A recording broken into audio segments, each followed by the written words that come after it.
On vous souhaite la bienvenue, puisque éventuellement, avant de faire les présentations rapidement, pour connaître un petit peu le background des présents, j'ai le plaisir de vous présenter le professeur Kallal qui vient de Tunisie, qui est une immunologiste, un médecin immunologiste, qui est le chef de service du laboratoire d'immunologie de l'hôpital Rabta.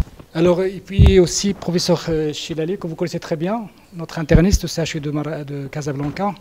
Et moi-même, Brahim Admou, je viens de Marrakech. Je suis un médecin immunologiste.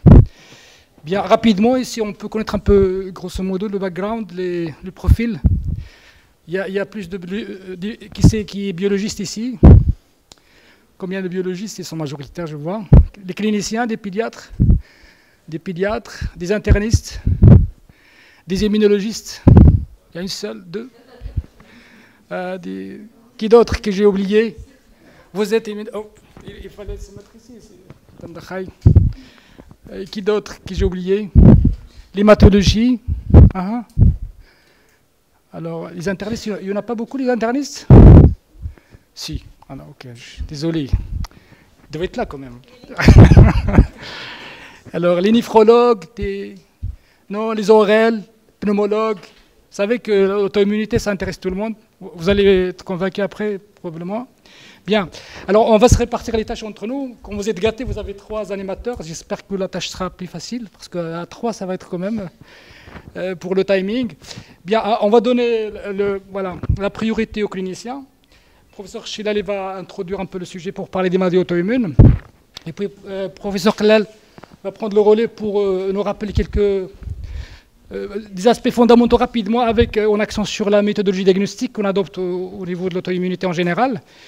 Et puis on va vous distribuer des cas cliniques sur lesquels on va tous travailler. Après quoi, on va procéder sur les recommandations de professeur Bousfiha. On va tous travailler sur le même cas clinique. Au lieu de distribuer un cas par table, on va donner le même cas pour toutes les tables et on va procéder au tirage au sort pour être démocratique à la table qui va présenter. D'accord?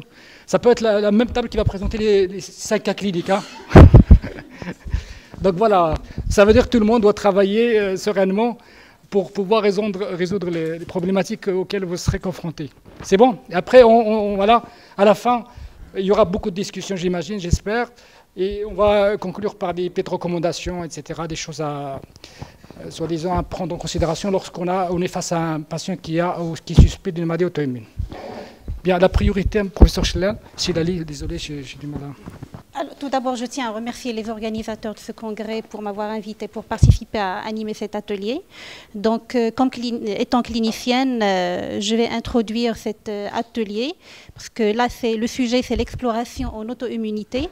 Donc, il faut savoir pourquoi on va faire cette exploration, pourquoi on va demander ces auto-anticorps.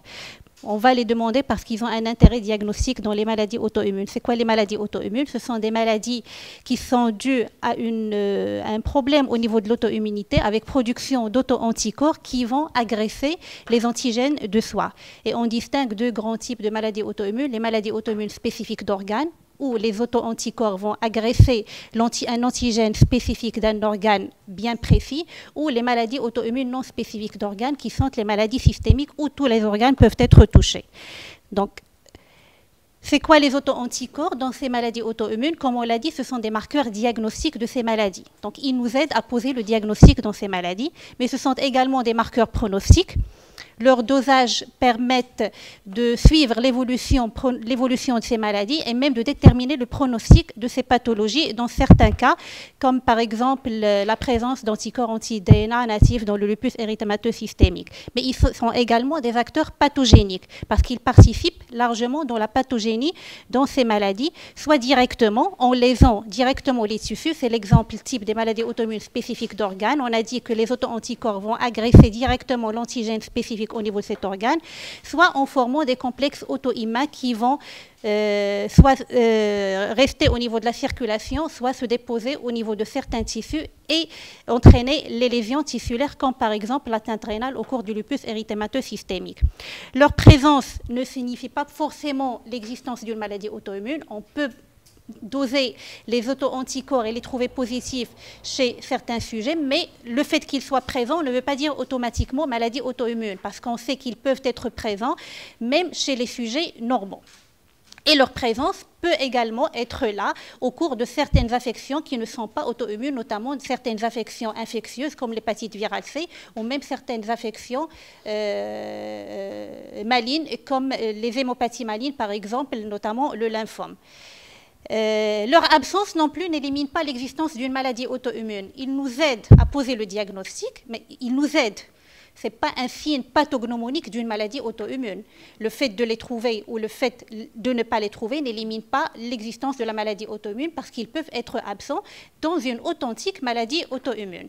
Donc, et leur prescription n'est pas... Chaque fois qu'on suspecte une maladie auto-immune, on ne va pas faire une liste d'auto-anticorps qu'on va demander systématiquement chez tous les malades. Et quand on aura les résultats, là, on va raisonner et dire, voilà, on a tel anticorps qui est positif, donc on a telle pathologie. Non. Leur demande, leur prescription va être orientée par la clinique, premièrement, par la biologie, certains bilans biologiques de première intention qu'on va demander chez ces malades, et même par les examens radiologiques, et des fois même orientés par des examens histologiques. Il y a par exemple un malade qu'on va voir pour un problème d'un nodule, par exemple, qui est au niveau ORL, qu'on va biopsier, qu'on va trouver des signes orientant vers une vascularite X, et c'est là qu'on sera orienté et qu'on va préciser l'auto-anticorps qu'on va devoir demander. Donc leur demande n'est pas systématique, et ce n'est pas une liste qu'on va cocher comme ça chez tous les malades. Elle est orientée par la clinique, par la biologie, par la radiologie et même parfois par les examens histologiques. Leur détection va se faire en deux étapes. La première étape, c'est l'étape du dépistage en immunofluorescence. La deuxième étape, c'est l'étape d'identification de ces auto-anticorps par des techniques spécialisées. Je vais laisser le soin à nos collègues immunologistes et biologistes de préciser ça. Leur intérêt, donc on a dit que leur intérêt, il est diagnostique, pronostic, mais également ils ont un rôle pathogénique. Donc ils sont demandés quand on a une maladie systémique présumée auto-immune, quand on suspecte une maladie systémique présumée être auto-immune, soit spécifique d'organes, soit non spécifique d'organes. Donc on est orienté, comme j'ai dit, par la clinique. Ils sont demandés devant une polyarthrite débutante ou même chronique. Là, on est orienté par la clinique et même par l'épidémiologie, donc le sexe du malade, l'âge du malade. Une polyarthrite chez une malade de la trentaine n'est pas une polyarthrite chez une malade de la cinquantaine. Donc, on est orienté. Une jeune femme de la trentaine, on va évoquer une polyarthrite rhumatoïde.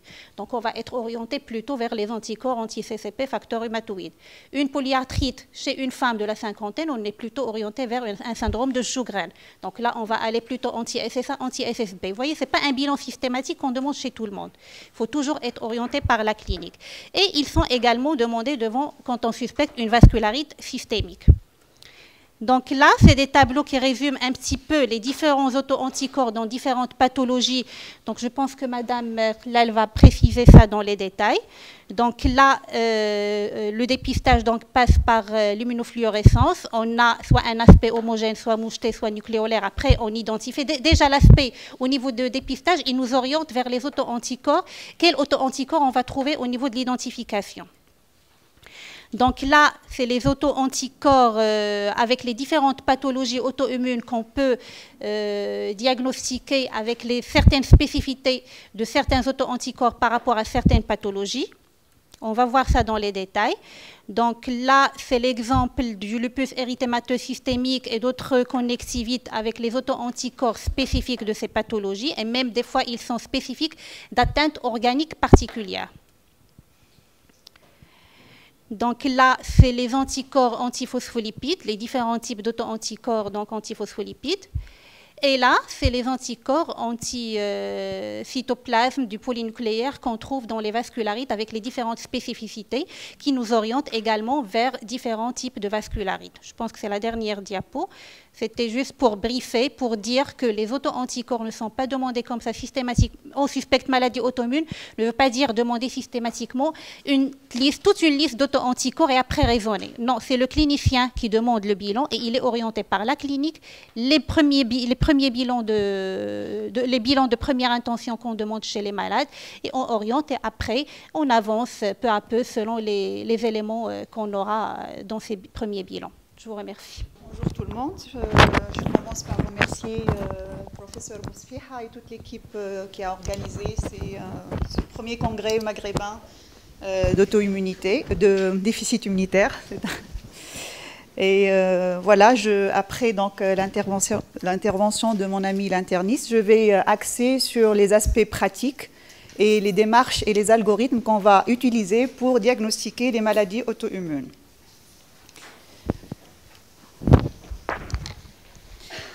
Alors, je commence...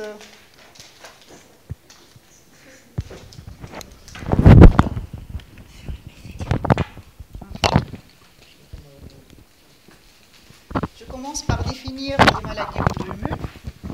Alors, par définition, les maladies auto-immunes, c'est l'ensemble de pathologies qui sont caractérisées par la présence de lésions d'organes cibles qui résultent de la mise en jeu d'une réaction immunitaire dirigée contre les auto-antigènes.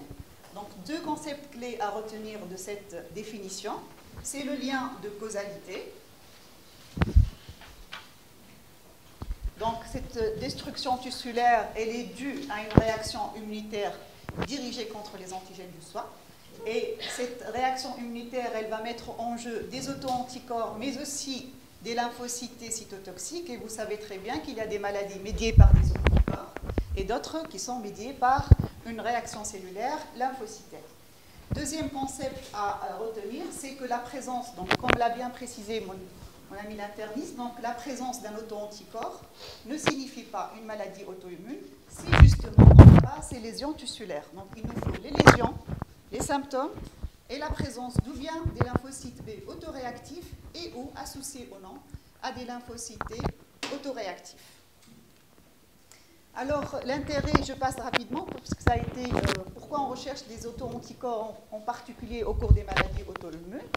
Parce qu'ils ont un intérêt diagnostique et d'ailleurs on sait très bien que pas mal d'auto-anticorps figurent parmi les critères de classification du lupus, de la polyarthrite rhumatoïde, de la CBP. Ce sont des anticorps qui permettent de mettre en place des entités clinico-immunologiques. On a tous entendu parler des vascularitas en cas, du syndrome des antisynthétases. Donc c'est vraiment une entité caractérisée par un auto-anticorps.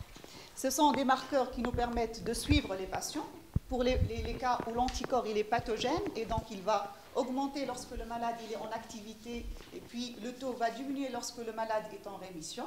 Il y a certains anticorps, lorsqu'ils sont présents, ils prédisent une évolution très grave de la maladie. Et donc, certains anticorps, ce sont des marqueurs pronostiques. Et il y a aussi, on ne va pas entrer dans ces détails-là, mais il y a aussi des anticorps qui, lorsqu'ils sont présents, ils sont protecteurs. Ils sont protecteurs contre telle atteinte importante au cours d'une pathologie.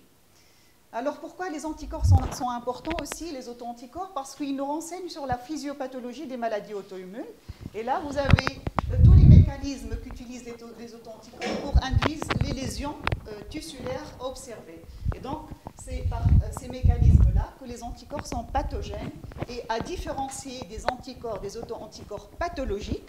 Ce sont des auto-anticorps qu'on voit dans des maladies auto-immunes, mais ce n'est pas vraiment eux qui sont impliqués dans les lésions observées. C'est notamment dans les maladies auto-immunes où c'est plutôt le lymphocyte CD4+, ou CD8+, qui est lui responsable des lésions observées. Mais l'auto-anticorps, il est là, il ne participe pas aux lésions observées et c'est juste un anticorps pathologique, qui n'est pas pathogène. Donc, deux définitions à différencier. Auto-anticorps pathogène directement responsable des lésions observées. Auto-anticorps pathologique, il est là, mais il n'est pas vraiment, on l'utilise pour le diagnostic, mais il n'est pas directement responsable dans les lésions observées. Alors, lorsque on observe les maladies auto-immunes, on les classe donc, classiquement en deux grands groupes. Les maladies spécifiques d'organes et les maladies non spécifiques d'organes. Et vous avez ici le spectre des maladies, allant des spécifiques d'organes jusqu'aux non spécifiques d'organes. Et donc, tout simplement, si on a un seul organe atteint, c'est une maladie spécifique d'organes. S'il y a plusieurs organes qui sont atteints, ce sont des maladies systémiques ou dites aussi non spécifiques d'organes.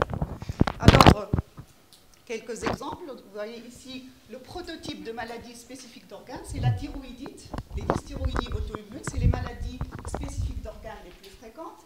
Et dans l'autre bout du spectre, on a les maladies les connectivites, tryptophile, lupus érythématosystémique, donc toutes les connectivites dont on a déjà parlé, et donc ce sont les maladies non spécifiques d'organes.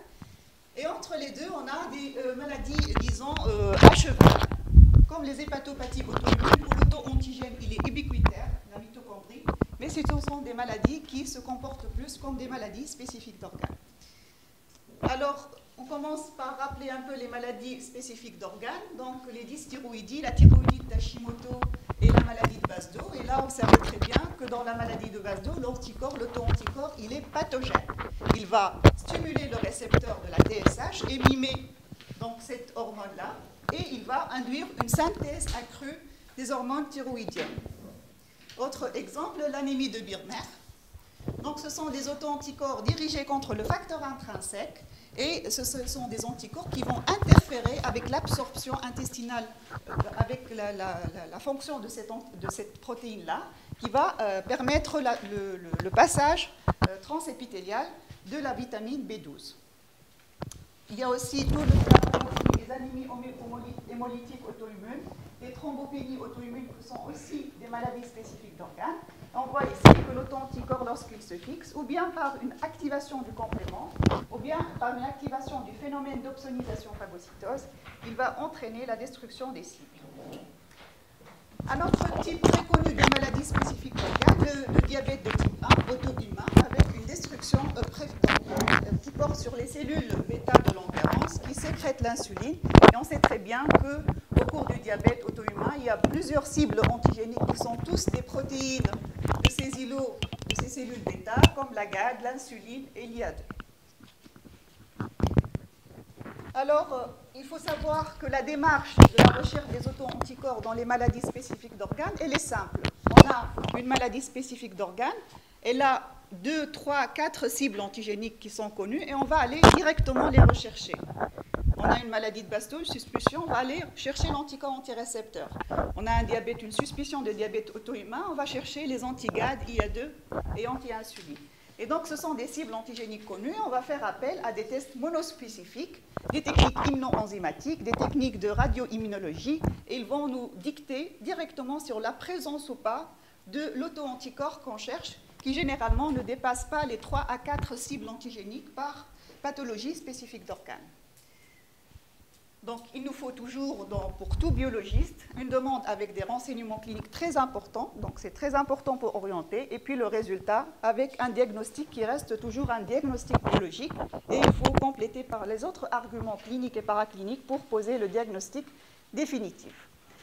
Alors, après les maladies auto-immunes spécifiques d'organes, on a toute la panoplie des maladies non spécifiques d'organes. Et les plus connues sont les connectivites. Alors, ce sont des maladies qui sont dites aussi maladies non spécifiques d'organes, qui ont en commun une symptomatologie très variée, articulaire, cutanée, oculaire, cardiaque. Donc, ce sont des maladies qui ont des manifestations très, très hétérogènes, mais ils ont en commun un marqueur très important que vous connaissez très bien, qui sont les anticorps antinucléaires. Donc, toutes ces maladies-là, ces connectivites-là, partagent un marqueur, un auto-anticorps non spécifique d'organes, qui sont les anticorps antinucléaires. Alors, je passe sur les anticorps antinucléaires, ces plusions constituants cytoplasmiques et nucléaires, et il faut retenir que tout simplement, c'est un groupe qui est hétérogène. Et lorsqu'on parle d'anticorps antinucléaires, ça peut être des anticorps, des auto-antigènes nucléaires, mais aussi cytoplasmiques, et qu'on classe aussi parmi les anticorps antinucléaires. Alors, pour les anticorps antinucléaires, là, la démarche n'est pas simple. C'est pas on a une seule cible, on va aller directement la chercher. Il faut suivre une démarche en 3 étapes. Et surtout, disons, les 2 premières étapes sont les plus importantes. Il faut les dépister et puis rechercher la spécificité, puisqu'on a dit c'est un groupe hétérogène d'auto-anticorps. Donc, est-ce qu'ils sont là ou pas? Première question. Deuxième question, vis-à-vis de quel auto-antigène ils sont dirigés. Et après, on peut suggérer aux cliniciens d'autres examens immunologiques qui vont étayer le diagnostic de la connectivité. Alors, comment on dépiste les anticorps antinucléaires? C'est la technique d'immunofluorescence indirecte, qui est actuellement une technique de référence et confirmée par la dernière réunion des experts pour le dépistage de ces anticorps-là. Comment on cherche la spécificité de ces anticorps? En fait, ce qui nous intéresse, ce sont 2 spécificités très importantes. On va voir si nos anticorps antinucléaires reconnaissent l'ADN, c'est très important, ou bien reconnaissent un autre groupe d'auto-antigènes qu'on appelle les ENA, pour antigènes nucléaires extractibles. qui regroupe les SSA, SSB, toutes les cibles antigéniques que vous connaissez. Alors, on va commencer par l'étape de dépistage. Elle se fait par immunofluorescence indirecte. Le test, c'est le gold standard, qui est toujours reconnu comme technique de référence. Vous voyez ici la recommandation du groupe d'experts pour la recherche des anticorps antinucléaires. Donc, vous êtes familier avec cette technique. Et le substrat de choix pour la recherche, c'est la cellule HEP2. C'est une cellule issue d'une lignée d'un cancer du pharynx. Et pourquoi c'est un substrat du choix? Parce que c'est une cellule cancéreuse. Elle a un noyau très développé, des mitoses très importantes. Et donc, ça nous permet de lire aussi bien le noyau, le cytoplasme et la plaque métaphasique. Alors, la technique d'immunofluorescence, 3 étapes, fixation de l'anticorps, révélation avec un anticorps marqué par la fluorescéine. Et on va voir plusieurs aspects. L'aspect homogène des anticorps antinucléaires, avec des plaques mitotiques très intenses, vous voyez ici. Ça montre que notre anticorps reconnaît quelque chose dans la chromatine, et c'est l'aspect classique que donnent les anticorps anti-ADN natifs. L'aspect homogène aussi, l'aspect moucheté, donc ici en grains fins qui sont plus ou moins importants. Vous voyez ici que la plaque métaphasique, elle est négative. Ça montre que c'est un anticorps qui, a priori, ne reconnaît pas les anti-ADN, puisqu'il ne marque pas la plaque métaphasique où sont concentrés les chromosomes et la chromatine. Un autre aspect moucheté, avec toujours une plaque qui est négative ici. L'aspect PCNA, en fait, c'est un auto-antigène qui est exprimé dans les cellules en phase de synthèse, en phase S du cycle cellulaire, très spécifique du lupus érythémateux systémique. C'est pour ça que certaines cellules sont allumées et d'autres pas. L'aspect SSB, avec un nucléole et une zone sombre autour du nucléole. L'aspect nucléolaire, qu'on voit dans la sclérodermie. L'aspect centromère, vous savez très bien que le centromère, c'est l'organite qui unit 2 chromatides phi. Et donc, lorsqu'on a des anticorps anticentromères, on va voir 46 dots. Et ces 46 dots vont s'aligner sur la plaque métaphasique au moment de la division cellulaire. L'aspect few dots, c'est un marqueur de la cirrhose biliaire primitive qui correspond aux anti-SP100-PML. L'antiribosome, c'est un anticorps antinucléaire. Vous voyez très bien qu'il donne une fluorescence cytoplasmique, mais il est classé parmi les anticorps antinucléaires. L'anti-J1, marqueur des myosites et du syndrome des antisynthétases. Donc là, après avoir dépisté par immunofluorescence indirecte, on va déterminer la spécificité. Est-ce que mon anticorps reconnaît l'anti-ADN? Est-ce que mon anticorps reconnaît les anti-ENA? Alors, les anti-ADN, il y a 3 tests. Il y a la RIA avec le test de phare, l'immunofluorescence indirecte et l'ELISA. Alors, quelle est la différence entre ces 2 techniques? Donc, vous voyez ici l'aspect en IFI. Et la positivité se manifeste par la fluorescence du kinétoplaste de ce parasite-là, parce que tout simplement, il a un ADN circulaire dans le kinétoplaste. Il y a la technique ELISA, on va utiliser des plaques sensibilisées par l'ADN. Alors, il faut savoir que les techniques ELISA sont très sensibles par rapport aux techniques d'immunofluorescence indirecte pour la recherche des anti-ADN, mais donc, plus toujours on gagne de sensibilité, plus on perd en spécificité. Donc, il faut toujours revenir à l'anti-ADN par technique d'immunofluorescence pour avoir la meilleure spécificité. Alors, les anti-ENA, c'est quoi les ENA? Ce sont des structures ARN-protéines qui sont dans le noyau, qui ont plusieurs fonctions biologiques. Et en fait, sous ce terme-là, on regroupe plusieurs cibles antigéniques, les anti-SSA, SSB, SL70, etc. On va revenir après dans les cas cliniques. Et pour rechercher ces anticorps-là, on a le choix entre utiliser des tests de screening ou bien des tests monospécifiques. Alors, des tests monospécifiques, on a des plaques qui sont uniquement codées par l'antigène qu'on recherche. Sinon, il y a d'autres tests où on va avoir un mélange antigénique. Tous les anti-ENA sont là. Et si le screen il est positif, on va aller chercher les spécificités une à une dans notre bandelette. Alors, on a dépisté par immunofluorescence, on a cherché la spécificité ADN-ENA. En tant que biologiste, on a le droit aussi de suggérer des examens complémentaires pour étayer le diagnostic, notamment lorsqu'on est dans le cadre d'un lupus érythémateux systémique. Qu'est-ce qu'on peut suggérer comme bilan complémentaire? on peut suggérer la recherche des anticardiolipines bêta-2, du complément, d'une cryoglobulinémie et d'un bon test lupique éventuellement. Pourquoi? Parce que dans les nouveaux critères diagnostiques du lupus, le SLIC, en fait, plusieurs marqueurs, à part les anticorps antinucléaires et les anti-ADN, figurent aussi les anticardiolipines, la diminution du complément. Et donc, si c'est une patiente avec un titre fort d'anticorps antinucléaires, avec une hypocomplémentémie, là, on est orienté vers le diagnostic du lupus érythémateux systémique. Alors, il y a d'autres pathologies, je suppose que je n'ai pas plus beaucoup de temps. 2 minutes. D'autres pathologies, on va aussi, donc on a dit les hépatopathies sont un peu à cheval entre les spécifiques et les non spécifiques d'organes. Je parle un peu de l'hépatite auto-immune. C'est quoi les hépatopathies auto-immunes? Il y a deux groupes, il y a les hépatites auto-immunes et la cirrhose biliaire primitive.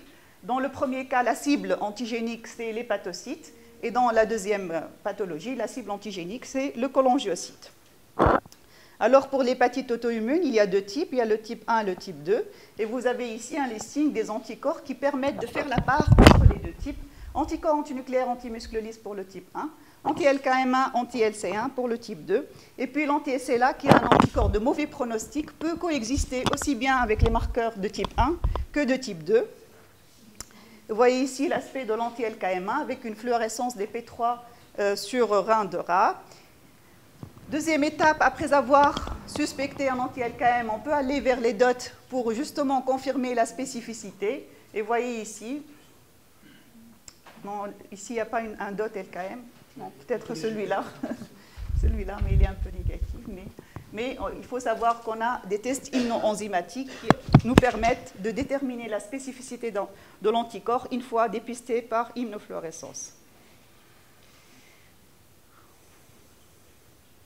Alors, les vascularites en cas aussi, on a une démarche en dépistage, détermination de la spécificité. Ici, avec les aspects, on va revoir après avec les cas cliniques. Et on a aussi tout un algorithme pour détecter les P en K, les C en K. Et donc, après un screening par immunofluorescence, on va utiliser les tests ELISA pour dire si ce sont des encas MPO PER3 ou bien ce sont des encas non MPO PER3. Et donc, les premiers ont une valeur prédictive positive pour les vascularites de loin plus importante. Alors, cette démarche en 3 étapes, pour certaines connectivités, n'est pas vraiment suivie à la lettre. Et l'exemple, par exemple, pour la polyarthrite rhumatoïde. En fait, il y a 2 cibles antigéniques qu'on va rechercher. Il n'y a pas une étape de dépistage, puis une détermination de la spécificité. Tout simplement, lorsqu'on suspecte une polyarthrite rhumatoïde, on va chercher les facteurs rhumatoïdes et les anti-CCP. Pourquoi? Parce que ce sont des marqueurs qui nous permettent, en présence d'une atteinte articulaire, en présence d'une histoire, disons, assez chronique de cette atteinte articulaire et d'un syndrome inflammatoire, lorsqu'on a un titre fort de facteur rhumatoïde ou bien un titre fort d'anti-ACPA, on va gagner 3 points dans les critères de classification de la polyarthrite rhumatoïde, et donc pour avoir un score supérieur à 6 et parler d'une PR établie. Donc vous voyez, seulement en cherchant 2 anticorps et en les trouvant positifs à un titre fort, on a déjà 3 points sur les 6 pour établir le diagnostic de la PR. Aussi pour le syndrome des antiphospholipides, qui est aussi une maladie non spécifique d'organes. Là, il y a 2 cibles antigéniques qu'on va aller chercher, sans oublier le lupus anticoagulant, qui est un test qui se fait en hématologie. Et donc, vous savez très bien que lorsqu'on a un anticorps anticardiolipine ou anti-bêta-2 qui reste positif après 12 semaines de contrôle, avec un signe clinique, là, on est en droit de poser le diagnostic d'un syndrome des antiphospholipides.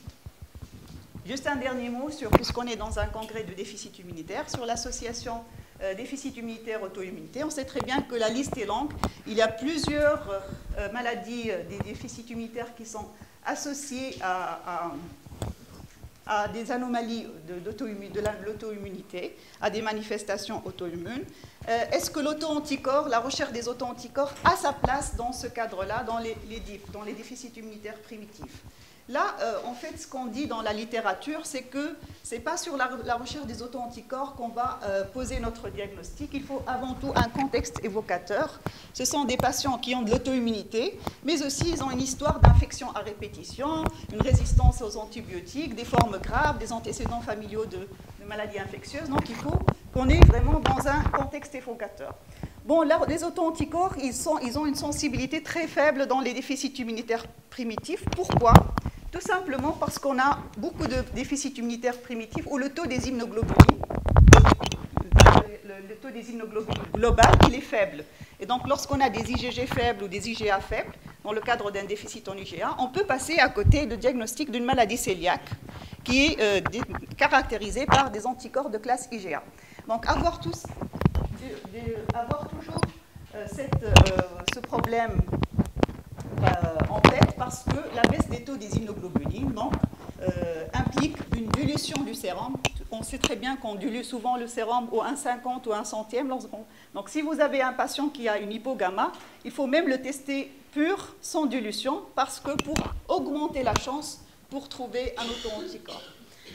Alors pourquoi aussi l'anticorps n'a pas beaucoup sa place? Parce qu'on pense que dans les déficits immunitaires primitifs, les mécanismes physiopathologiques sont différents. Ils sont différents des maladies auto-immunes qu'on voit chez l'adulte. D'ailleurs, on a décrit des épitopes différents, une prédisposition HLA différente que celle observée dans les maladies auto-immunes. Il faut aussi faire attention avec l'interférence avec les traitements. C'est très bien que pas mal de déficitaires bénéficient d'un traitement par les immunoglobulines intraveineuses. Donc, ne jamais faire le bilan immunologique alors que le patient, il est sous traitement parce qu'on va tout simplement détecter des auto-anticorps, des allo-auto-anticorps qui proviennent de ce traitement. Et donc, pour ces associations-là, c'est l'intérêt des autres examens biologiques, radiologiques et anatomo-pathologiques. Donc, en conclusion, la démarche de la recherche des auto-anticorps fait souvent appel à plusieurs techniques et on essaie de combiner les techniques les plus sensibles, les plus spécifiques pour avoir un résultat fiable. Pour les maladies spécifiques d'organes, la démarche se fait en une seule étape avec une caractérisation des auto-anticorps et les cibles dans les maladies spécifiques d'organes sont bien connues. Alors, pour les maladies non spécifiques d'organes, il y a une démarche en 3 étapes. Et surtout l'étape de dépistage, puis la caractérisation de la spécificité. Et puis la 3e étape qui est le complément de bilan immunologique et les tributaires d'une bonne collaboration entre l'immunologiste et le clinicien. Et contrairement aux autres paramètres biologiques, il faut savoir en tête que les auto-anticorps, ce n'est pas comme une glycémie, ce n'est pas comme un TP, ça dépend de plusieurs particularités. Il y a des épitopes différents entre les patients, des classes et des sous-classes différentes, il y a des avidités différentes, il y a une hétérogénéité inter-individuelle, donc il faut l'interprétation des auto-anticorps parmi tous les paramètres biologiques doit tenir compte de plusieurs éléments. Et dans le cas particulier des déficits immunitaires primitifs, la recherche des auto-anticorps reste utile, mais elle présente plusieurs limites, comme je l'ai expliqué. Voilà, je vous remercie. Bien, merci, on va passer au travail. Bien, alors je vous explique un petit peu les modalités. Alors on va vous donner des cas cliniques avec des questions, une liste des questions auxquelles il faut répondre. Alors il y a, lorsque vous allez demander un bilan, on a les résultats. On vous donne oralement ce que vous demandez. Vous nous dites un petit peu de quoi vous avez besoin, on vous donne le résultat, vous notez et vous continuez votre raisonnement sur la discussion diagnostique. C'est bon, d'accord? Alors, et vous avez des images d'immunofluorescence interprétées et qui vous permettra certainement de choisir le temps de la spécificité à identifier, etc. Bien, vous avez. Vous donne c'est ça.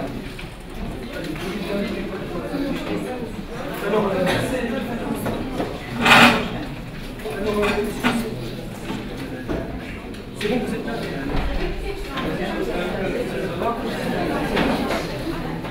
Voilà, il y a.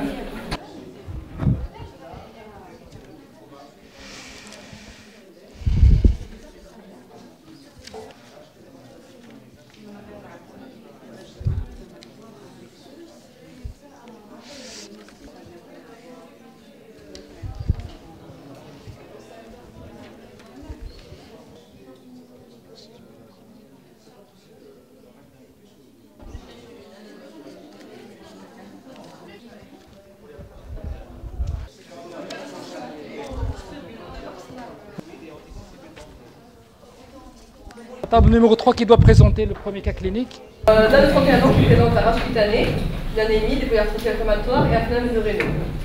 Donc, première hypothèse diagnostique, on a pensé à une connectivite, devant cette astreinte systémique ou encore des polyarthrites. Qu'est-ce que vous voulez dire par connectivite? conjonctivite, lupus. C'est général. Général. C'est un terme générique. Très générique, oui. Il y a le plus, il y a la collectivité mixte, il y a le Sjögren, il y a tous les autres. Vous le dites lequel? Plutôt lupus ou la polyarthrite. En premier, c'est le lupus, c'est ça? Oui, je pensais à la polyarthrite. Est-ce qu'il y a des gens qui ne sont pas d'accord? Vous êtes tous d'accord pour le lupus? Oui. Magnifique, ok. Je pensais à la polyarthrite inflammatoire. Voilà, rhumatique. Vous êtes d'accord pour la... Parce qu'il y a des éléments en faveur de la... Il faut l'éliminer, absolument. En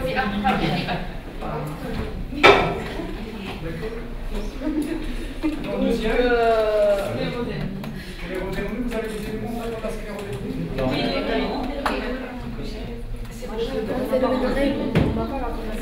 On demande un phénomène de Raynaud pour l'arthralgie.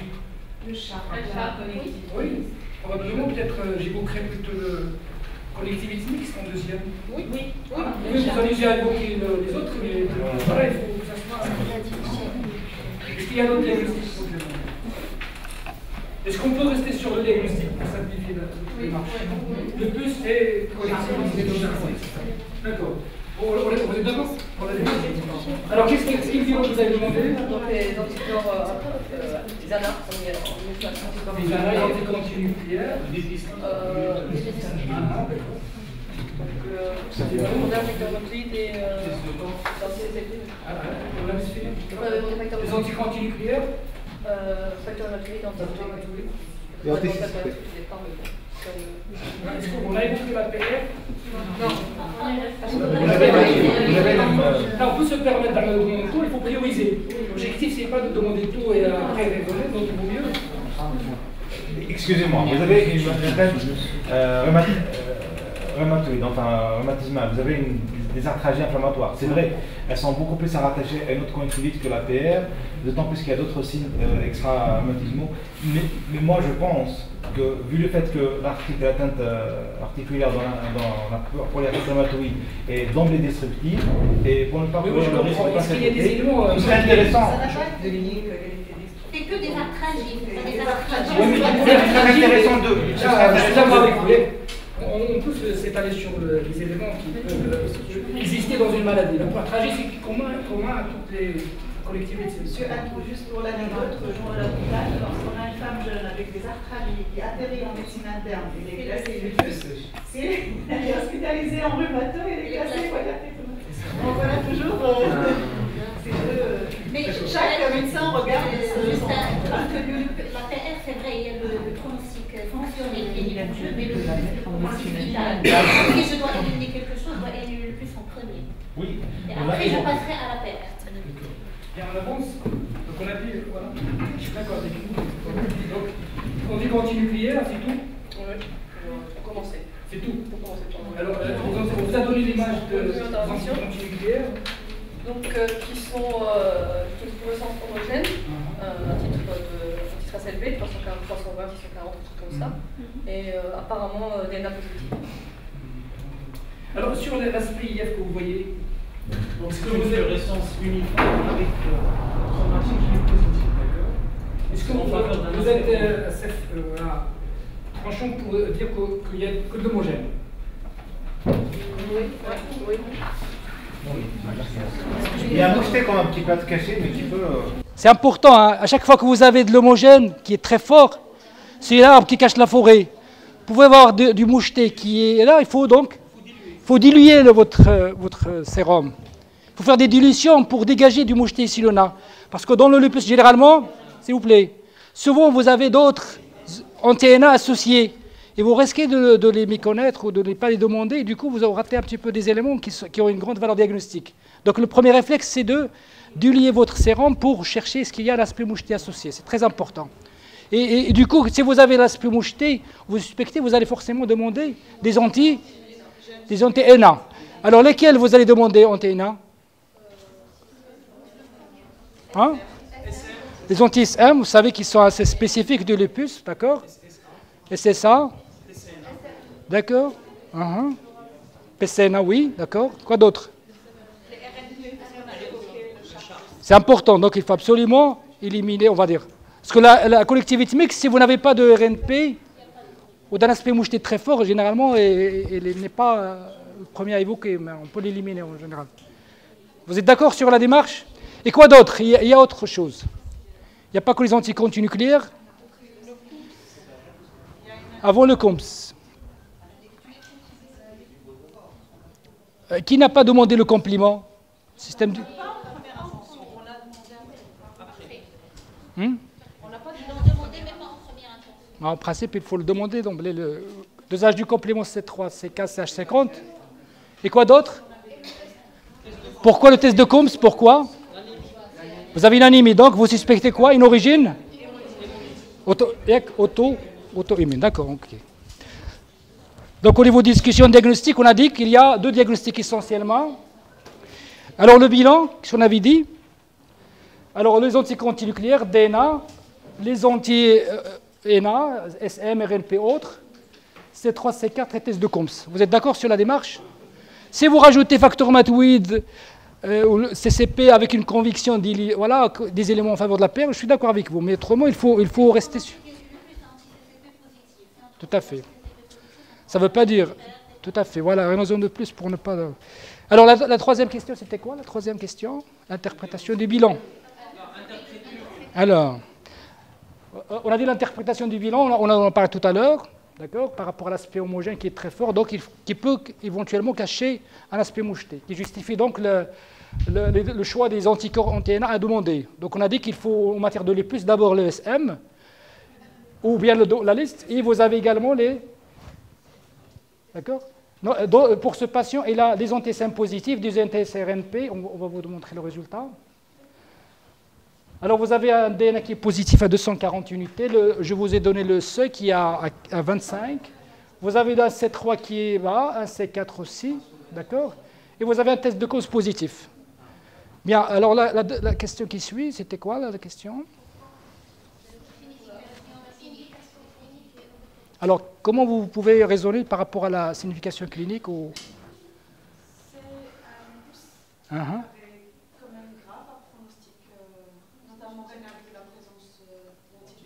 D'accord.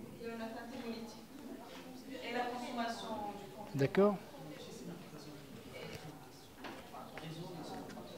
D'accord. Alors, est-ce qu'il y a des éléments qui vous orientent vers une atteinte rénale ici? C'est important.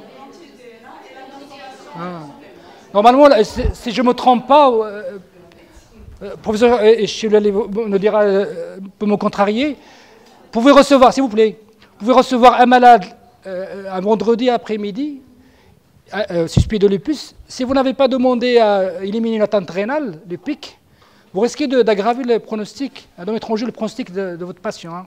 Donc DNA, ça fait même partie pour les biologistes.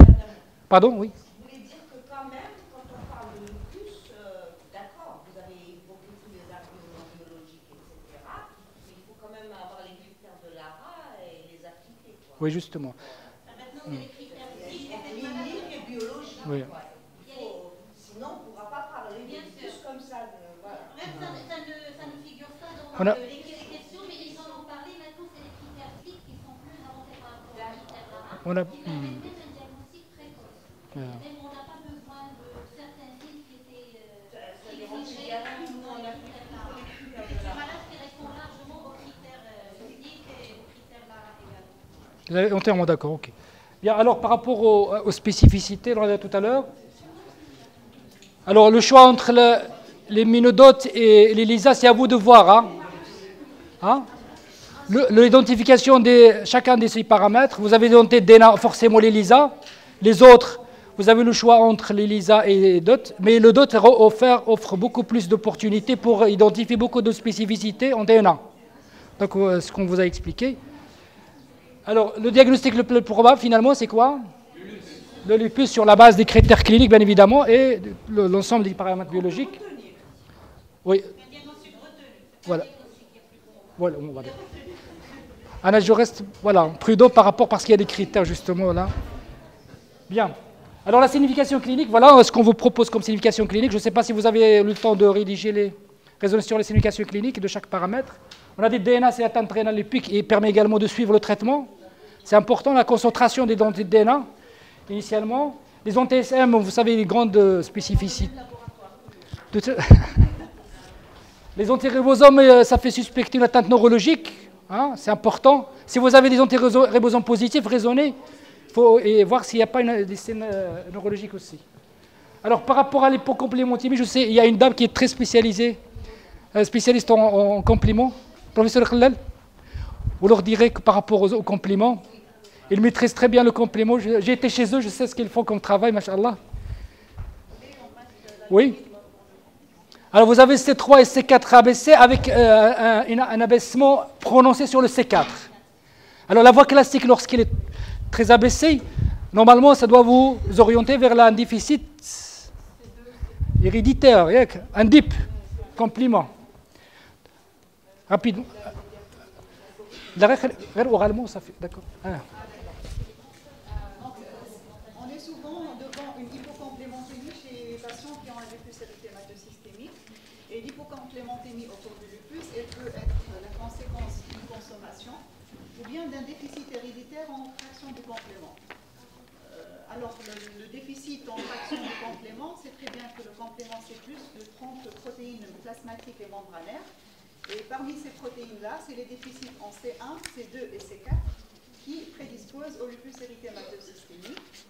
Pourquoi C1, C2, C4? Parce que ce sont les protéines initiales de la voie classique du complément et ce sont les protéines qui sont vraiment effectrices dans le phénomène de clairance des complexes humains et des corps apoptotiques. Donc, si on a un maillon qui est défaillant, le C1, le C2 ou bien le C4, cette clairance des corps apoptotiques et des complexes humains ne se fait pas bien et on va développer une maladie du type. Donc, souvent, le tableau le plus fréquent, c'est qu'on a un C3 qui est cette patiente-là qui est bas, un C4 bas et un CA50 bas. Donc, l'hypothèse, disons, l'origine de cette hypocomplémentémie qui nous vient directement à l'esprit, c'est quoi? C3 bas, C4 bas, CA50 bas. C'est une consommation. Le lupus étant une maladie à complexe humain, ce sont des patients qui produisent des anti-ADN qui vont être complexés à leur antigène. Et on sait très bien que les complexes humains activent le complément. C'est une activation qui se fait dans les tissus, dans les reins, dans les articulations, au niveau de plusieurs organes. Et lorsqu'on va faire un prélèvement, on va trouver les taux qui sont bas parce qu'il a été consommé dans les organes. Alors il faut savoir que cette baisse d'extraction du complément, il ne faut pas toujours la mettre sur le compte d'une consommation. Et il faut chercher ces déficits-là. Comment on suspecte un déficit? Il y a, disons, le tableau le plus caricatural. C'est une patient qui a un C3 normal, un C4 normal et un CA50 nul. Donc vous avez le C4 qui est normal, le C3 qui est normal et le CA50 qui est nul. Qu'est-ce que ça veut dire? Si le C4 et le C3 sont normaux, normalement, c'est pas une patient qui est en train de consommer. Son C4 qui est normal. Pourquoi le CA50 il est nul, sachant que le CA50 exporte toute la voie classique du C1 jusqu'à C9. Donc il y a quelque chose qui ne fonctionne pas bien dans cette chaîne-là. Et au cours du lupus, la première faction à évoquer, c'est le déficit en C2. Le déficit en C2 homozygote, c'est le déficit le plus fréquent d'une façon générale et dans le cadre du lupus érythématosystémique. Donc C3 normal, C4 normal, CA52, pensez à un déficit en C2 en première intention. Après, si le C2, on fait le dosage du C2, il est normal, qu'est-ce qu'on va évoquer? On a dit C1, C2, C4. Ce sont les déficits qui prédisposent au déficit. Le C4, il est normal, donc ça reste le C1. Donc, déficit en C1U, C1R, C1S. L'autre cas de figure, c'est lorsqu'on a le C4 qui est bas, avec un C3 qui est normal ou bas. Si j'avais l'algorithme, ça aurait été plus simple. D'accord. Je leur ai donné le... Vous avez l'algorithme? Vous allez lire après pour voilà, garder. On dose le C2, parce que dans la cascade, on a le 1, le 4 et le 2. Donc s'il y a une consommation, le C2 va être aussi bas. Donc si le C2 est bas, on va confirmer la consommation, parce qu'on a le C4 bas, le C2 il est bas, donc ça ne peut être qu'une consommation. Si le C2 il est normal, pourquoi le C4 serait bas? Voilà, le déficit est homozygote en C4. C'est très fréquent dans la population générale, mais il est très aussi, vraiment, disons, plus que 50% des lupus peuvent avoir ce déficit-là, et il peut prédisposer au lupus érythématosystémique. Surtout, ce sont des gènes, le déficit en gène petit grand A. Donc, en pratique, juste je termine, en pratique, si on n'a pas la possibilité de faire le C2, c'est juste qui ne normalise jamais son C4, soyez sûr que c'est un déficit hétérozygose dans C4. Donc le réflexe qu'il faut... Désolé. Donc le réflexe qu'il faut avoir à chaque fois que vous avez une hypocomplémentémie, qu'est-ce qu'il faut faire après? La redoser. Il faut contrôler. C'est très important ce qu'il vient de dire. On n'a pas la possibilité de faire un C2. Voilà. Bien, alors on passe au deuxième cas clinique. Oui, allez-y, pardon. Vous avez parlé de la situation où vous avez une diminution du C4 avec un traitement normal. Vous avez dit qu'il faut continuer avec le C2, si les deux sont diminués, c'est plutôt une consommation. C'est un Q. Je suis d'accord avec ça, mais on pourrait également doser les C'est un Q. produits de cuisage et compléments. Exemple, le C3A, s'il est augmenté, là, C'est très cher. Si vous avez de l'argent, vas-y. Bien, ok, on passe au deuxième cas clinique. Alors, bien. Alors, deuxième. Il y a certains groupes qui ont plus travaillé par rapport aux lipeuses, par rapport à la démarche. Je vais noter après, on va attribuer des notes pour les bons élèves, les moyens, les... Non, il n'y a pas de... Des moins bons, il n'y en a pas. Allez-y, c'est bon? Alors, qui n'a pas reçu son... C'est bon?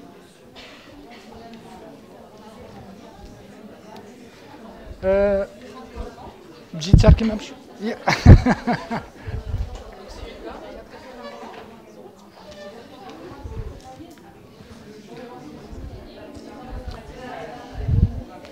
الاستاذ الشيء اللي ما تبغي تدخل قولها لي باش نصور.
Alors, vous me dites si vous avez besoin d'un bilan, d'un résultat.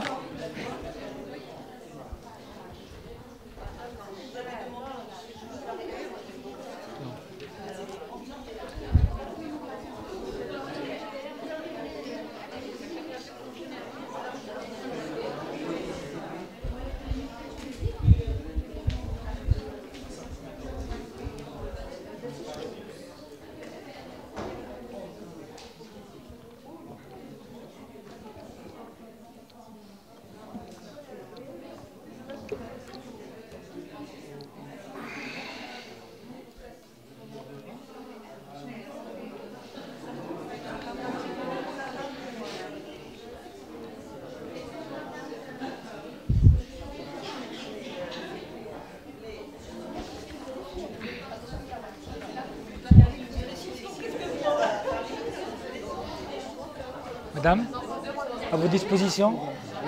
Alors, Ah pardon? c'est ça, c'est ça. Vous voulez le... C'est ça, CCB? Les anticontinucléaires, vous n'avez pas besoin des anticontinucléaires? On demande aux anticontinucléaires. On peut dirige un peu. On va commencer par ça. Ils sont négatifs, les anticontinucléaires. Voilà. Et les solubles, il n'y a pas de... Là, d'abord, il y a deux choses. Je vous dis, les anticontinucléaires sont négatifs. Est-ce que vous allez continuer à demander les autres ou pas? Le négatif avec fluorescence cytoplasmique ou pas? Il n'y a pas de fluorescence cytoplasmique. Vous êtes convaincu qu'il faut demander systématiquement ou pas? Le contexte, dans votre contexte, hein? Ou là, comme ça? Hein? Oui ou non? Oui. Alors, qu'est-ce que vous allez demander? Et c'est ça, et c'est ce B. Alors, c'est ça, c'est ce B sont positifs. D'accord. Et les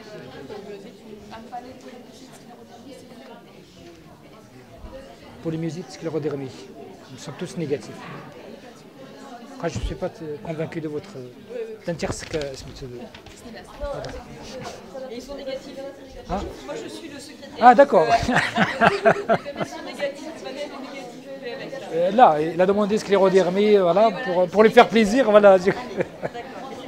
C'est bon, c'est tout? C'est bon, là. Alors, bilan. Facteur rhumatoïde, il est positif, 64 unités ml, pour un seuil de 10 unités ml, international. En TCCP sont positifs à 200 unités internationales ml, pour un seuil de 5 unités internationales. Les anticontinucléaires sont négatifs. Hein? Vous demandez, même si les anticontinucléaires sont négatifs, vous demandez les SSA, SSP. Vous êtes convaincu ou juste, voilà? Ah?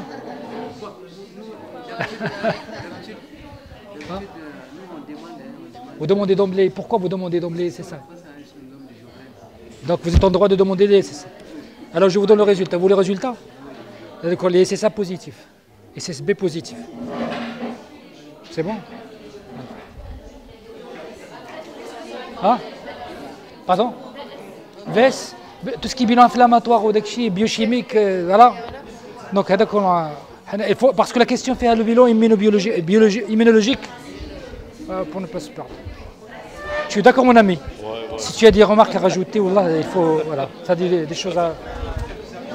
Vous n'avez besoin de rien? On a besoin des antisémites.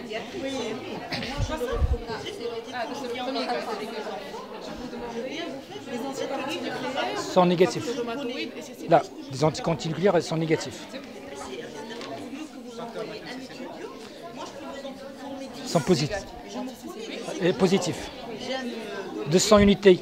CCP 200 unités internationales, ml, et voilà, pour un seuil de 5. Alors, facteur rhumatoïde, il est positif à 64 unités, pour un seuil de 10. Elisa, non, c'est une autre chose, on a SQ. SQ, Biorad, on a les deux en fait, on switch entre les SQ et Biorad. Voilà. Les anticontinucléaires sont négatifs, c'est tout? C'est bon? C'est tout? Alors, pardon? Quel résultat vous voulez? Facteur rhumatoïde, il est positif à 64 unités internationales ml pour un seuil de 10. C'est bon? CCP positif à 200 unités ml pour un seuil de 5. Ils sont négatifs, les anticontinucléaires. Vous demandez, même si les anticontinucléaires négatifs, vous demandez les CSS. Au kit? Anna, je respecte votre. Vous avez demandé, donc je vous donne le résultat. Anticontinucléaire négatif, c'est ça, et CSB positif.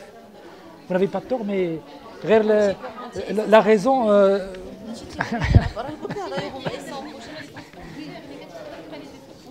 C'est pas le kit, c'est une conception. C'est un fondement. Voilà, d'accord. En tout cas, c'est ça, SSB positif. C'est bon? Alors, le bilan. Donc, voir, rapidement. Positif 200 unités. 200 unités, facteur rhumatoïde 64. Un seuil de 10 pour le facteur rhumatoïde et à 5 pour le CCP. Alors, quoi d'autre? Négatif. Ça fait, c'est tout. Vous me dites? Ils sont positifs, et c'est ça, et c'est B positif. Bien.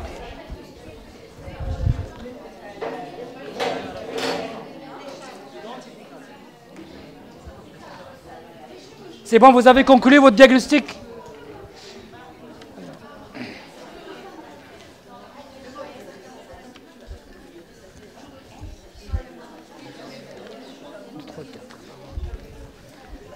Bien, on a fait le tirage au sort, c'est le groupe 4 qui va présenter. C'est le groupe 4. C'est ça? Tu as dit 4, c'est Aziz. 4, ça fait. Le 4. Ah, ah.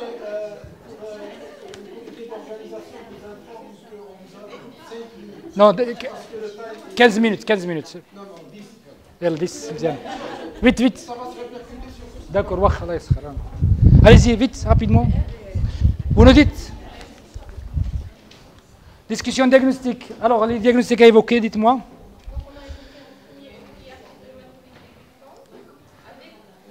Pardon?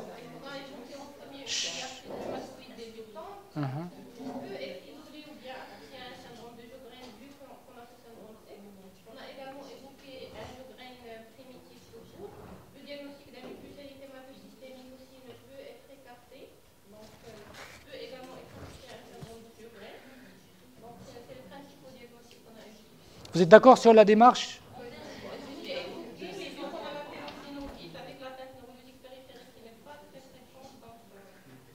Bien. Alors, les trois diagnostics, il faut que ça ne ressort pas sur mon diaporama, s'il vous plaît.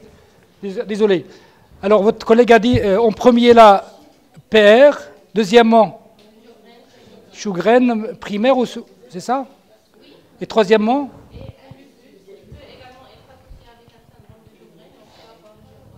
D'accord. Bon, on a plutôt retenu le Sjögren en premier, primaire. Deuxièmement, PR. Troisièmement, PR plus Sjögren. Parce que dans le Sjögren, vous avez le primitif et le secondaire. Ici, probablement, vous avez les deux. Ça veut dire que c'est la PR plus Sjögren. Alors, le bilan, vous avez dit, donc les anticorps antinucléaires. D'emblée, tout à l'heure, on vous donne le résultat. Les anticorps antinucléaires sont négatifs. Malgré ça, vous avez des anti-SSA et SSB. Faites attention, même si vous avez des anticorps antinucléaires, il faut toujours demander des... Voilà, magnifique. Et puis vous avez le reste qui vous permet facilement de retenir la PR associée à un syndrome de Sjögren. Voilà. Alors le diagnostic le plus probable étant une PR plus Sjögren qui est dite secondaire. Vous êtes d'accord? Alors ici, comme recommandation, à faire attention, je viens de dire, il y en a et anti-SSA et SSB d'emblée, notamment les SSA. Les anti-SSA et les anti-GO1, à chaque fois, même si les anticorps reviennent négatifs, il faut les demander systématiquement par une autre technique. Les anti-SSA, vous avez une femme jeune qui a des anti-SSA, pensez au nouveau-né. Hein. Le risque de BAV il est assez important, aussi bien au cours du lupus qu'au cours du syndrome de Sjögren. Alors, si Bousfiha disait qu'on n'a encore que 10 minutes, on a encore 3 cas cliniques, je ne sais pas comment faire. Alors, ce qu'on va faire, on va vous donner... Voilà, exact. Alors, on va vous donner tous les autres cas avec les algorithmes qui vous permettent un petit peu de raisonner. Chez vous, c'est très simple. Ah, vous avez tous les éléments avec le bilan. C'est très simple. L'essentiel, c'est de mettre d'accord sur une démarche. Alors, mais par contre, avant de partir, alors, je voulais juste un petit peu finir par des... On peut vous donner aussi le diaporama, comme ça vous permettra un petit peu de voir. Voilà. Alors, je voulais dire juste une chose, c'est que, en pensant justement à l'auto-immunité, dans un congrès de déficit immunitaire, désolé, hein. Alors, il ne faut pas oublier comme quoi il y a beaucoup de cas de manifestations auto-immunes ou des DIP qui sont caractérisés par la survenue de manifestations d'auto-immunité, notamment l'AP7 syndrome, l'ALPS et l'EPEC syndrome. Vous avez un cas justement de l'AP7 qui est assez intéressant, où il y a de l'auto-immunité, c'est-à-dire spécifique, notamment des hépatites, une hépatite auto-immune, thyroïdite auto-immune, avec un diabète, c'est-à-dire une polyendocrinopathie de type 1, qu'il faut évoquer, mais avec un diagnostic différentiel, notamment de type 2. D'accord? Vous avez le cas clinique qui illustre cet aspect. Et puis vous avez quelque part des déficits immunitaires avec une association assez très fréquente d'auto-immunité, notamment le DSIV, le syndrome de Good, le syndrome périgM, le viscotaldehyde chez l'idiopathe. Ce sont les DIC les plus fréquemment associés à de l'auto-immunité. Et puis, là aussi, comme dans le premier cas clinique, vous avez la test de Combs direct avec une anémie hémolytique auto-immune. À chaque fois que vous avez des anomalies hématologiques de type auto-immune, pensez justement à l'association avec un DIP. Et puis, le professeur Kallal tout à l'heure a parlé du lupus avec un déficit héréditaire du complément. Là aussi, c'est très important. Donc, à chaque fois que vous avez un déficit en complément, notamment C4, donc vous avez forcément en tête, soi-disant, pour éliminer un déficit en complément. Alors, vous avez les situations où il y a des anticorps antinucléaires, soit des maladies de système, mais également vous avez des maladies spécifiques d'organes, notamment les thyroïdites, les purpuratrombes pédiculiopathiques, les hépatopathies auto-immunes, également des circonstances non immunologiques. Le fait d'avoir les anticorps antinucléaires, ça ne veut pas dire forcément de l'auto-immunité. Hein. Vous avez beaucoup de situations, notamment de fibrose, d'infection, de cancer, de fibromyalgie, et de lupus induit aussi, qui s'accompagnent de marqueurs d'auto-immunité qui risquent de vous induire en erreur. Donc faites attention à ça. Également, chez des sujets sains, à partir d'un certain âge, vous avez souvent des anticorps antinucléaires et il faut savoir les interpréter donc, à bon escient. Deuxièmement, il faut à chaque fois contrôler le bilan immunologique. Si vous êtes en doute devant une infection notamment chronique, il faut avoir à l'esprit de contrôler après un événement intercurrent, notamment infectieux.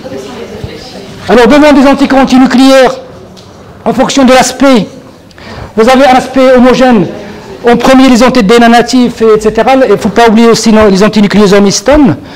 On n'a pas voulu compliquer la chose, parce que si vous avez une suspicion de lupus avec DNA négatif, vous pouvez avoir des antinucléosomes positifs. Ça fait partie des bilans systématiques à demander si vous suspectez un lupus. Il faut demander des antinucléosomes. C'est très important, parce qu'aussi, ils ont une grande valeur diagnostique. Alors, la fluorescence mouchetée, il faut d'emblée rechercher la gamme des anti-DNA. Nucléolaire, vous avez essentiellement la sclérodermie qui donne des aspects pareils avec beaucoup de spécificités, notamment les anti-ARN polymérases qui sont très évocateurs d'une atteinte rénale, notamment les anti-ARN polymérases. Les antifibrillarines s'accompagnent souvent d'un syndrome interstitiel au cours de la sclérodermie. Bref, ça vous oriente quelque part vers la sévérité ou vers le caractère diffus ou limité de la sclérodermie. Il y a beaucoup d'aspects mixtes. Hein. On peut avoir d'aspects homogènes mouchetés, homogènes nucléolaires, mouchetés nucléolaires. Bref, quelque part, il faut toujours prendre en considération ces aspects pour pouvoir choisir la spécificité et du coup la méthode à employer ou à déployer pour rechercher, l'identifier. Les anti-SSA et TGO1, il faut les dépister systématiquement, même si vous avez des anticorps antinucléaires négatifs. Alors, les pièges diagnostiques, vous pouvez avoir des anticorps qui sont absents. Tout à l'heure, le professeur l'a dit, il y a des situations de DIP, notamment DCV, syndrome de Gould, IPGM, vous n'avez pas d'anticorps, c'est-à-dire d'IgG ou d'IgM même, et du coup, notamment les IgG, et vous risquez de passer à côté donc, de votre auto-immunité associée à ces situations de déficit immunitaire. Ce sont les principaux déficits immunitaires qui induisent une négativité s'accompagnent d'une négativité d'anticorps antinucléaires. Alors, pour conclure, comme recommandation, si Aziz Bosfah aime le terme commandement, recommandation, voilà.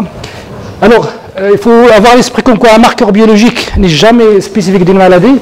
Alors, si on le décide sur le contexte clinique, s'il ne fait rien, donc il faut privilégier d'abord le contexte clinique pour pouvoir interpréter chaque bilan biologique, quel qu'il soit-il, que ce soit immunologique ou autre. Deuxièmement, si vous pouvez avoir des anticorps antinucléaires sans que ça soit réellement de l'auto-immunité, je viens de le dire, ça peut être un processus infectieux, notamment les infections virales, sont très pourvoyeuses de positivité d'anticorps antinucléaires. Même un vaccin, chez un nouveau-né ou un enfant, etc., peut induire des anticorps antinucléaires. Il faut savoir contrôler après les maladies métaboliques, les maladies inflammatoires, les maladies dégénératives, les cancers, médicaments. Et vous avez ce qu'on appelle l'auto-immunité physiologique, c'est-à-dire à partir d'un certain âge, 50 ans, 60 ans, à peu près 50 à 60% de la population normale a des anticorps antinucléaires de faible titre qui n'ont pas de signification. Donc il faut savoir les interpréter. Et puis vous avez l'absence de ces anticorps antinucléaires lorsqu'on est par exemple devant une maladie qui est en train de s'installer, on ne les trouve pas au départ, ou bien ils ont disparu au cours de la maladie, et puis lorsque vous êtes en situation de déficit immunitaire primitif notamment, qui est négatif justement, la recherche. Et puis les méthodes à choisir sont dépendantes de l'orientation clinique bien évidemment, mais derrière tout ça il faut de l'expertise de la part des biologistes, avec une bonne collaboration entre les cliniciens et les biologistes. Voilà, vous avez compris comme quoi sans cliniciens, sans biologistes, ce forme de DIU, on ne peut pas faire un diagnostic en auto-immunité. Du coup, on est obligé de collaborer pour pouvoir faire un diagnostic correct. Voilà, je vous remercie. Et je ne sais pas si mes collègues ont des choses à rajouter. C'est bon? Des questions de la salle? Non, il n'y a pas de questions. Vous avez dit que le vaccin